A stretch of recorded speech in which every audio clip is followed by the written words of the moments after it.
That is it right there, boys. Let's go. Oh, yes. They fucking did it. I actually got to turn on my light. I forgot to set my lighting up here. I was so excited. I just had to start recording.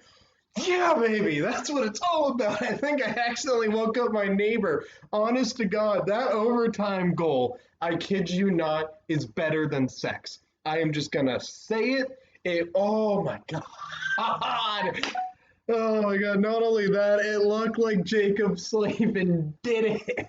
And like, honestly, it looks like upon further replay, it looks like Aho got the goal, but seeing Slavin take a point shot, my favorite player on the Hurricanes, after being injured for 3 goddamn games, comes back, takes the shot, and then Aho decides to tip it in. Just, unbelievable play. Oh my God. And you know what? I am going to address something first. I'm going to be a good sport here because I don't know if any Nashville fans will end up accidentally watching this video or anything. Shout out to the Nashville Predators. They came in, they overperformed like crazy. Everyone was saying, except for me, honestly, my prediction came true. Was that of Hurricanes in 6, but everyone was saying Hurricanes in 4, Hurricanes in 5, and I'm like, no, Nashville's gonna be able to win a couple games on Carolina, and they did it. You know, they came in, they fought hard. It was an insanely close series.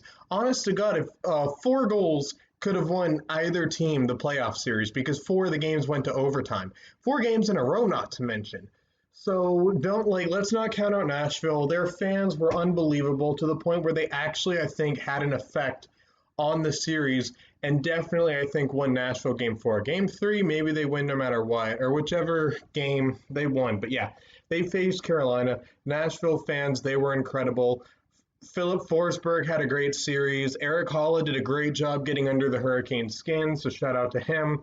People hated him, and he made sure that people were right to hate him. By people, I mean Hurricanes fans. So shout out to Eric Holla for that.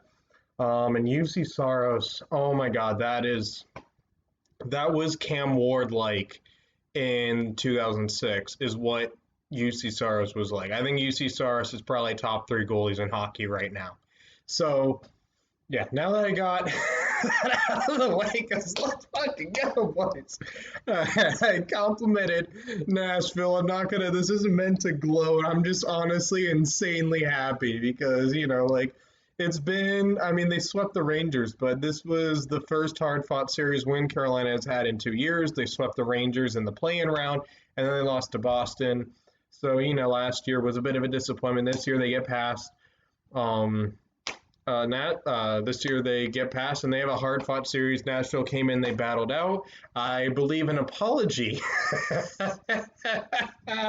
is in order to Dougie Hamilton because boy oh boy did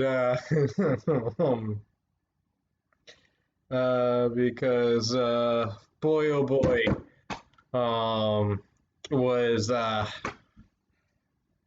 yeah. Apology to Dougie Hamilton because I complained about him. He scores the series tying goal.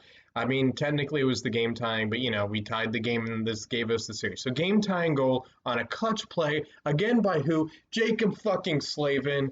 I love Jacob Slavin, but I'm not. I'm going to get into how much I love Jacob Slavin in a bit. But Dougie Hamilton, holy fuck! He comes in. I think he gets an assist on the first goal. I'm actually going to fact check myself on that, but he gets a goal and an assist. Both of them super clutch when we needed them. I mean, just wow. And yeah, so I'll check the goals here. Brock Milligan to Dougie Hamilton. Yeah, Dougie Hamilton gets a goal and an assist tonight. The absolute beauty who came in and has done more than enough to make up for his Game 4 performance. I crapped on him a lot. I was outspoken on Twitter, on Reddit about how he played in that Game 4. And he has done more than enough to make up for that. So good on him. His slate is wiped more than clean. He is a net positive in this playoff series. We probably wouldn't have won this series without him. We probably would have won game 4 without him, but the series as a whole, we would not have won without him. So kudos to you, Dougie Hamilton, for making my rant age terribly, which, trust me, I am more glad than when my feelings of negativity go towards the Carolina Hurricanes. Oh man, and then you know what? Jacob Slavin, I don't know if I'll give him player of the game or not. I'm deciding right now because so many fucking people have put themselves in the argument for player of this game. Holy shit. But Jacob Slavin, like, what can you say about him? The guy comes in game one, and every game, Jacob Slavin is undefeated in the playoffs. He's 3-0.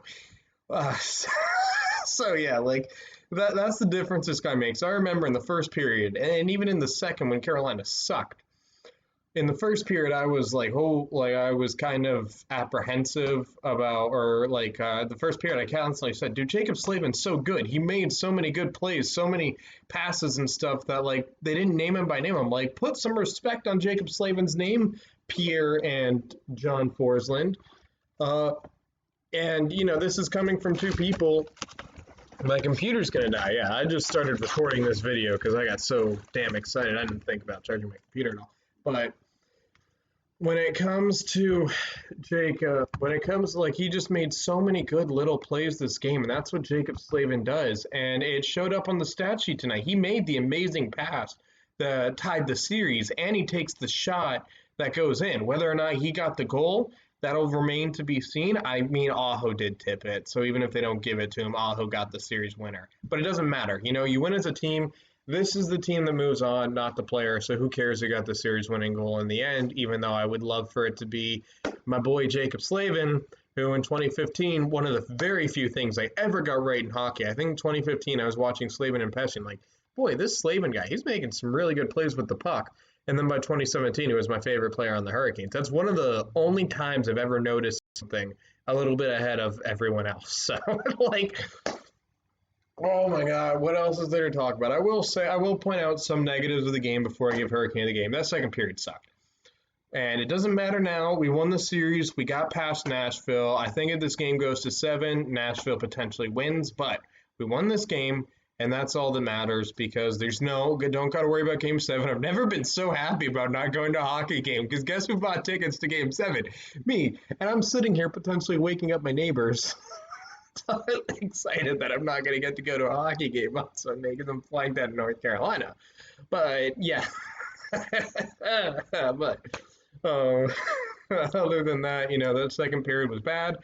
It almost cost us the game. We were down by 2, and for the only time in the series, a team managed to come back from behind by 2 goals, which shows the work ethic this team has. And you know what? As much as I complimented Jacob Slavin, as much as I love Brock McGinn for getting all the clutch playoff goals he wants, I think I'm in love with Brock McGinn. I am a straight man, but I am in love with Brock McGinn. He is a beautiful, beautiful man, a beautiful hockey player with a beautiful face. I love you, Brock McGinn. But, but I think I might end up becoming hurricane sexual at the end of this by the time I die as an adult. Because, yeah, oh my God. But, yeah, honest to God, it was, yeah, honestly, Brock McGinn. But, yeah, I'm going to give it to Martinook. And Martinook didn't get a goal, but he was the leader of this game. You know, there was this is actually one of the few times where checking on Twitter during a hockey game benefited me. Maybe the only time checking Twitter benefited someone ever in the history of humanity. But yeah, Carolina, when they were down by 2, and Martinook was yelling at the team after they scored the second goal, and he drew the penalty that got the game rolling, and then Carolina kept pushing and pushing and pushing. But it all stems from Jordan Martinook finishing his hits, just playing with high intensity, and yelling at his teammates to let's pick it up here. We have a chance to never play this team again for the rest of the season. We don't got to worry about them. They're done after this. They're not a problem for us. All we got to do is win this game. That's what Martinook was saying. And I mean, not that I actually know what he actually said. There's probably a few more F-bombs, but he was just like, hey, you know, we can win the series here. And they listened. They followed the lead of the alternate captain, the leader on the team. I mean, Jordan Stahl's proven he should be the captain, but Martinook definitely was, I would say, the captain for this game, if that makes sense. He was the leader people turned to, and the team rallied behind Martinook's high intensity. And Martinook, I think, was the only player other than Slavin, McGinn, and Natchez that was like consistently great throughout the game. And yeah, so That's this game. That's probably a lot. That might be my most rambly, my like happiest video yet. But yeah, you can comment. Like I touched a little bit on how the Hurricanes played negatively, but honestly, when you win a playoff series, I don't think focusing on the negativity of a game. There's no point to that because they ended up winning 4 games and they ended up finishing in a playoff series above 500. You're doing the right thing. So next up, we have the Tampa Bay Lightning, the defending Stanley Cup champions, and it's going to be a tough series. I mean, I think we got to step up our game a little bit towards Tampa Bay, but if we play the way we just played right there, we're going to win the series.